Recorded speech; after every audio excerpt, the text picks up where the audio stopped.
बिहार मुख्यमंत्री नीतीश कुमार వెంటనే बिहार मुख्यमंत्री नीतीश कुमार వెంటనే ఈ కార్యక్రమాన్ని అతనికి సపోర్ట్ గా మాట్లాడిన బీజేపీ మినిస్టర్, అతనికి సపోర్ట్ గా మాట్లాడిన బీజేపీ ఎంపీ మినిస్టర్లు అతనికి సపోర్ట్ గా చాలా ఏమనే చర్య. ఇది మన భారత సంస్కృతిలో చాలా బాధపడాల్సిన విషయం. ఈ విషయాన్ని అసలు రాష్ట్రపతి సుమోటాలు తీసుకొని 365 అధికారుల కింద ముఖ్యమంత్రి నితీష్ కుమార్ ను బర్తరఫ్ చేయాలి, ఆయన ప్రభుత్వాన్ని బర్తరఫ్ చేయాలి. ఇలాంటి చర్య అలాంటి ముఖ్యమంత్రి ఆ దేశంలో ఉన్నప్పుడు ఇంకా ఎలాంటి ఏమైనా చర్యలు చేస్తారో ఆయనను తీసుకొని సపోర్ట్ తీసుకొని దేశవ్యాప్తంగా కూడా చాలా ఇలాంటి చర్యలు జరిగే విధంగా ఉంది. అందుకని నంద్యాల ముస్లిం జేఏసీగా జమాత్గా ఇక్కడ ఉన్న ప్రజా సంఘాల తరఫున మేము డిమాండ్ చేసేది రాష్ట్రపతి నితీష్ కుమార్ ను బర్తరఫ్ చేయాలి.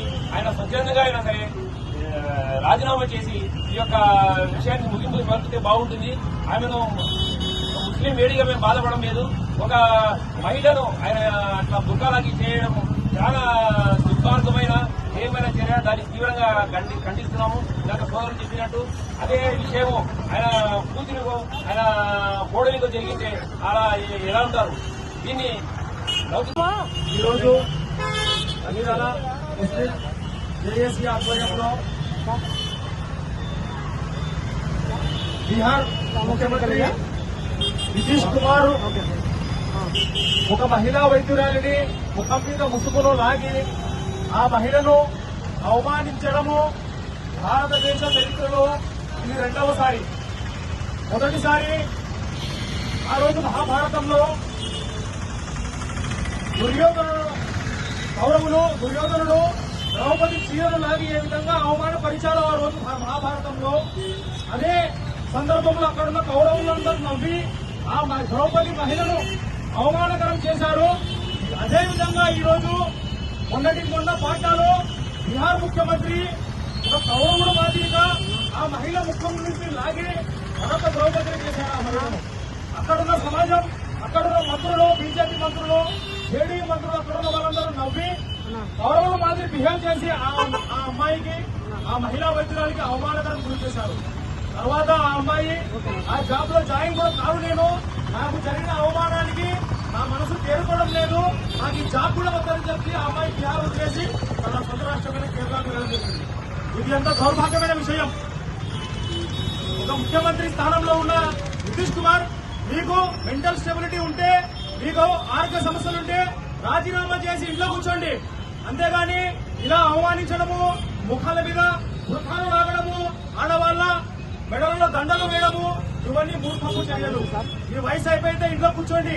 అంతేగాని ఈ విధంగా చర్యలు తీసుకోవడము, ఈ విధంగా బిహేవ్ చేయడము ఈ హోదాకు ఆ స్థానానికి తగదు.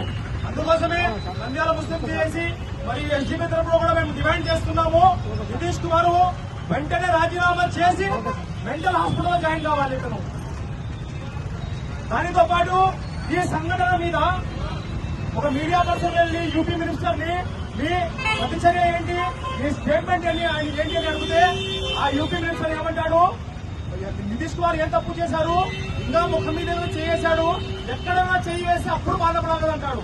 నువ్వు మనిషివా పశువా? ఆ అమ్మాయి స్థానంలో నీ తల్లు, నీ కూతురు, నీ చెల్లెలా ఉంటే ఇదేగా మాట్లాడతావా? ఆ అమ్మాయిని ఏ జాతి అయినా మనకెందుకయ్యా? అతను ఆడ మనిషి కదా, ఆడమ్మాయి కదా, అటువంటి అమ్మాయికు ఎక్కడో చేయలేదు కదా, మనం ఎందుకు బాధపడతా ఉంటాం? ఇది మీ బీజేపీ, మీ ఆర్ఎస్ఎస్ యొక్క మనుమానం యొక్క అసలు నిజం ఇదే. మీకు మహిళలు వంటగదిగా పరిమితం కావాలి, బయటకు వచ్చి ఉద్యోగాలు చేయడం కానీ, బయటకు వచ్చి పాలనలో భాగస్వామ్యం కాకూడదు. మీ ఐడియాలజీ ఇది. నిన్నటికి నిన్న గిరిరాజ్ గారు కేంద్ర మంత్రి అంటారు, ఆ అమ్మాయి ఉద్యోగం మానేసింది అంటే నితీష్ కుమార్ ఏదైతే చేశారో అది మంచిదే అయింది, ఆమె ఎక్కడ నరకంలో పోటీ అంటారు. ఇటువంటి పనులు చేస్తే నేను నరకంలో వేస్తారయ్యా. ఏ మతం చెప్పింది? ఏ మతం చెప్పింది? పక్క మతాన్ని ఇబ్బంది పెడితే మేము పుణ్యం ఇస్తాము, పక్క మతాన్ని ఇబ్బంది పెడితే మీకు పాపం లేకుండా చేస్తాం. ఏ మతం చెప్పింది? ఏ భగవద్గీతలో ఉంది, ఏ ఖురాన్లో ఉంది, ఏ బైబిల్లో ఉంది పక్క మతాన్ని ఇబ్బంది పెట్టండి? ఎక్కడుంది? కానీ ఈ బీజేపీ మరి మతతత్వవాదుల వల్ల భారతదేశం ఒక లౌకిక దేశమైన ఇక్కడ చెడ్డ పెరుస్తుంది. ఇక్కడ మహిళలకు బుర్ఖా ధరించే అధికారం ఉంది, ఇక్కడ మహిళలకు బొట్టు పెట్టుకునే అధికారం ఉంది, ఇక్కడ మహిళలకు పరదా వేసుకునే అధికారం ఉంది. ఎవరిష్టం వారిది. ఒకరి ఇష్టాన్ని అడ్డుకునే హక్కు ఈ దేశ ప్రధానమంత్రికి కాదు కదా, ముఖ్యమంత్రి కాదు కదా, రాష్ట్రపతి కాదు కదా, ఎవ్వరికీ లేదు. ఇది రాజ్యాంగం కల్పించే హక్కు. దీన్ని లాగాలనే ఈ రోజు శాంపుల్ రూపంలో ఈ జేడీయూ బీజేపీ కూటమి చేస్తుంది. మనమందరం కూడా ఐక్యంగా దీనికి వ్యతిరేకంగా పోరాడాలి. ముఖ్యంగా సెక్యులర్ ముఖ్యమంత్రులు ఏం పోయినారు వీళ్ళు. మన ఆంధ్రప్రదేశ్ ముఖ్యమంత్రి నారా చంద్రబాబు గారి స్టేట్మెంట్ ఇంతవరకు ఎందుకు రాలేదు? దీనికి వ్యతిరేకంగా చిన్న చిన్న విషయానికి స్టేట్మెంట్ ఇచ్చే పవన్ కళ్యాణ్ గారు ఎక్కడ ఎందుకు స్పందించడం లేదు? ఆడపై ఆడది కాదా అని ఈ సందర్భంగా ప్రశ్నిస్తున్నాము. ఈ దేశంలో ప్రతి ఒక్కరూ దీనికి వ్యతిరేకంగా పోరాడాల్సిన సమయం వచ్చింది. అందరం కలిసి దీనికి వ్యతిరేకంగా పోరాడాలి. ఖచ్చితంగా నితీష్ కుమార్ రాజీనామా చేసేంత వరకు దేశ ప్రజలందరూ ముందుకు వచ్చి అతనికి వ్యతిరేకంగా పోరాడాలని పిలుపునిస్తున్నాను. జై హింద్, జై భారత్. తర్వాత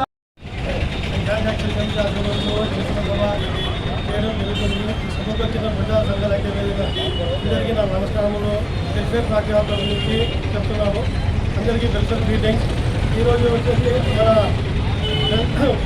రైతురాలిని వచ్చేసి మన నితీష్ కుమార్ గారు, ముఖ్యమంత్రి అయిన నితీష్ కుమార్ గారు అవమానించడం, హిజాబ్ లాగి ఆమెను వచ్చేసి అవమానించడం చాలా బాధాకరము. మన భారతదేశం లౌకికవాదము, భిన్నత్వము, ఏకత్వము అని చెప్పడం జరుగుతుంది. అయినా కానీ ఇక్కడ అన్ని మతాలకు వచ్చేసి రాజ్యాంగపరంగా అన్ని మతాలకు అన్ని హక్కులు ఉన్నాయి. అది ఏ మతం వాళ్ళు వాళ్ళ ఆధారంలో ఆచరించుతున్నారు. కానీ మన మతానికి వచ్చేసి మనం అవమానించడం చాలా బాధాకరము. అలాగే రాజ్యాంగ హక్కులను ఉల్లంఘించడం, వయోలేషన్ ఆఫ్ ఆర్టికల్స్ 14, 19, 21, 25 ప్రకారము ఈ రాజ్యాంగ ఉల్లంఘనము. కాబట్టి కాన్స్టిట్యూషన్కి ఇది చాలా ఉల్లంఘనం చేసినట్టు. కాబట్టి నితీష్ కుమార్ గారు ముఖ్యమంత్రి అని రాజీనామా చేయాలి. ఏదైతే పోయి మెంటల్ హాస్పిటల్లో అడ్మిట్ కావాలి. అలాగే రైతురాలైన మిస్టర్ పరిధిని పిలిపించి సభలో చెప్పాలి. ఆమె ఉద్యోగాన్ని మళ్ళీ చేర్పించాలని చెప్పి కోరుకుంటున్నాను. జై హింద్, జై Bharat. Central party of India demand చేస్తుంది. ఇటు ప్రతిపక్షాల పట్ల, వామపక్షాల పట్ల, ముస్లింల పట్ల ఏ రకంగా వివరిస్తుందో దీన్ని బట్టి అర్థమవుతుంది. ఎందుకంటే దాదాపు 10 సార్లు ఎన్నికైన ఒక ప్రజాప్రతినిధి మానవ స్థితి మహిళను అవమానపరిచిందంటే ఇది ఎంతవరకు సబబు అనేది ఈ సందర్భంగా మనమందరం తెలుసుకోవాలా. ఎందుకంటే ఇవాళ ఈ మహిళ ముస్లిం మహిళ జరుగుతుంది, రేపు దళిత మహిళ జరుగుతుంది, తర్వాత ఇంకొక మహిళ జరుగుతుంది. అంటే మహిళలకు ఏం జరిగినా కానీ అందరూ నోటికి తాళాలు వేసి కూర్చోవాలని చెప్పి మేము ప్రశ్నిస్తున్నాం. ఇప్పటికైనా మానసిక సరిగా లేని ఈ నితీష్ కుమార్ ను వెంటనే మహిళల లోకానికి క్షమాపణ చెప్పాలా, అతనికి మానసిక సరిగా లేనందువల్ల వెంటనే రాజీనామా చేయాలని చెప్పి సిపిఐ పార్టీగా డిమాండ్ చేస్తున్నాం. ముఖ్యంగా ఇవాళ ఈ బీజేపీ ఆర్ఎస్ కుతంత్రాలకు మేధావులంతా బలి కావద్దు.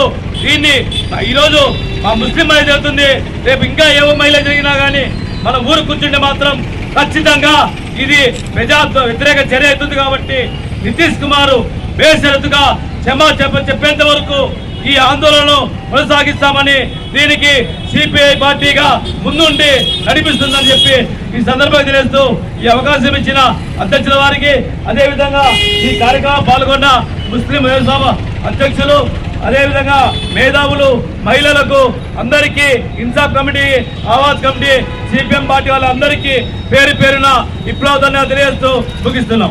పద్ధతిలో బీహార్ ముఖ్యమంత్రి నితీష్ కుమార్ గారు పబ్లిక్ గా మీటింగ్ లో ఒక ముస్లిం మహిళ హిజాబ్ ను తొలగించడం అనేది చాలా దుర్మార్గం. ఎందుకంటే అతను దాదాపు 7 సార్లు ఎమ్మెల్యేగా గెలిచిన, 10 సార్లు ఎమ్మెల్యేగా గెలిచినటువంటి వ్యక్తి, ముఖ్యమంత్రిగా 3-4 సార్లు చేసినటువంటి వ్యక్తి. మరి అటువంటి వ్యక్తికి రాజ్యాంగం గురించి తెలియదా అని చెప్పేసి మేము సీపీఎంగా ప్రశ్నిస్తున్నాం. ఎందుకంటే ఈరోజు బీజేపీతో కలిసిపోయి పోటీ చేయడం మూలంగా ఈరోజు నితీష్ కుమార్ కు కూడా బీజేపీ అలవాట్లు ఒంటబట్టినాయి. కాబట్టి ఈరోజు బీజేపీ పద్ధతిలోనే అతను కూడా ప్రవర్తించే పద్ధతి ఉంది. ఇది ముస్లిం సమాజానికి చాలా సిగ్గుచేటు. కాబట్టి ఈరోజు నంద్యాల ముస్లిం చేసే యొక్క ప్రోగ్రాంను మేము సమర్థిస్తున్నాం. ఇప్పటికైనా ప్రధానమంత్రి నరేంద్ర మోడీ దీన్ని ఖండించాలి. అదేవిధంగా లౌకిక పార్టీలు ఉన్నటువంటి అనేక పార్టీలన్నీ కూడా ఖండించాలి, ముఖ్యమంత్రులు ఖండించాలి. కాబట్టి ఇప్పటికైనా బీజేపీ ప్రధానమంత్రి ఖండిస్తే ముస్లిం సమాజం అతన్ని క్షమిస్తుంది. లేకుంటే రాబోయే రోజుల్లో ఖచ్చితంగా ముస్లిం సమాజానికి సంబంధించినటువంటి సమస్య ఏదైనా వస్తే వాళ్ళందరూ ఐక్యమవుతారని చెప్పేసి ఇప్పటికే బీజేపీ గవర్నమెంట్కు తెలుసు. అయినప్పటికీ కూడా దొడ్డిదారిన ఈరోజు ఎన్నికలలో గెలుస్తా వచ్చి ఈరోజు వాళ్లకు పదవి తప్ప ప్రజల సమస్యలు పట్టే పరిస్థితి లేదు. ముస్లింలు ఈ దేశ పౌరులు అని చెప్పేసి గుర్తించే పద్ధతిలో కూడా ఈరోజు బీజేపీ ఉండడం లేదు.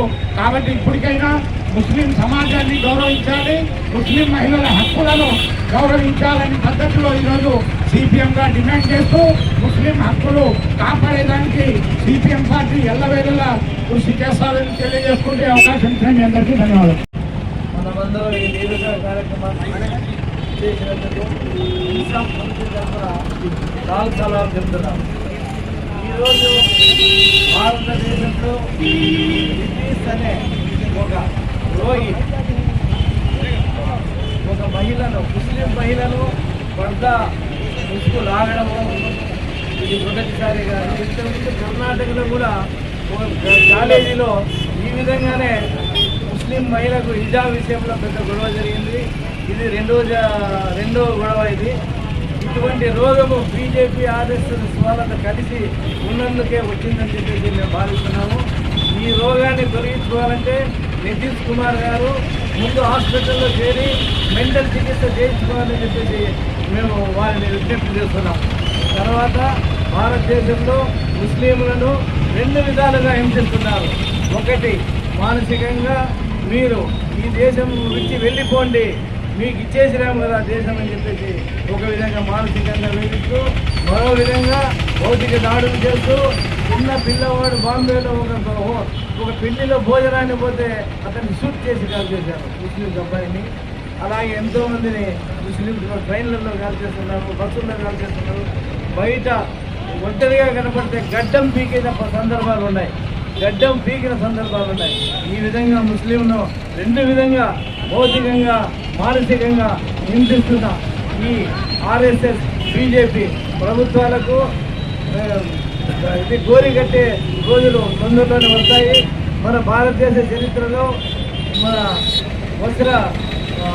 ద్రౌపదికి వస్త్ర జరిగినప్పుడు ఏ విధంగా దేశమైతే నాశనం అయిపోయిందో, కౌరవులంతా నాశనం అయిపోయినారో, వీళ్ళు కూడా ఒక మహిళ కన్నీటి చుక్క రాలితే భూమి భస్మైపోయినట్టు వీళ్ళు కూడా త్వరలోనే వీళ్ళ పార్టీకి గోరి కడతామని చెప్పి ముస్లిం జేఏసీ తరఫున, ఇన్సాఫ్ తరఫున వాగ్దానం చేస్తారు.